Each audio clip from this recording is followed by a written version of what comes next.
In storm and shadow, 3 witches gather upon a lonely heath. The wind howls, lightning splits the sky, and in the mist they speak of fate, of a warrior who shall rise to be king and fall into ruin. On the battlefield, that warrior is revealed. Macbeth, fierce and bloodied, leads his men through chaos. His sword strikes with fury, his shield holds strong, and Scotland is saved by his hand. Yet from the fog the witches appear again.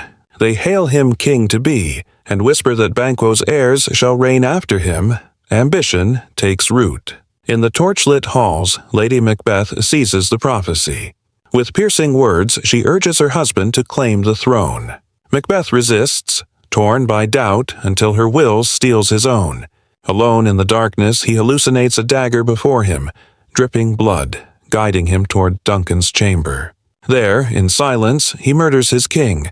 Lady Macbeth smears the guards with blood, but guilt cannot be hidden. The stain clings to their souls. Soon the nobles kneel, and Macbeth is crowned.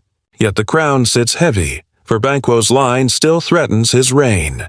In a shadowed forest, assassins strike Banquo down, but Fleance escapes into the night, carrying the seed of kingship.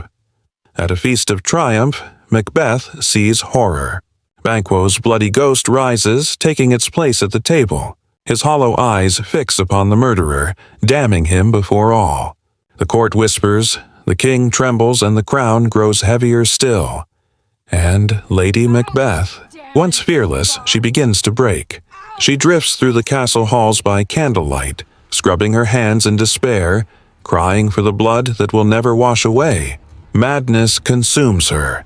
Macbeth, desperate, seeks the witches once more. In their cave of fire and smoke, they conjure riddles and visions.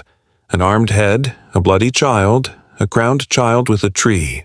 They promise he cannot fall until Birnam Wood marches, nor be slain by any man of woman born. Comfort twists into arrogance, and Macbeth clings to their deceit. But fate will not be silenced. From the mist, soldiers advance with branches cut from Birnam Wood, prophecy fulfilled. At Dunsinane, fire and smoke rise as Macbeth meets Macduff in battle.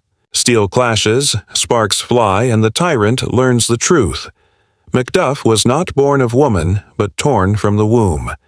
Defiant to the last, Macbeth fights on, but destiny strikes him down.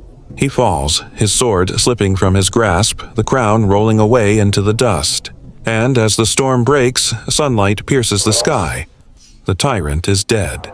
Scotland breathes free once more. Justice is restored, the land cleansed of blood, and a kingdom healed from the grip of ambition and fear.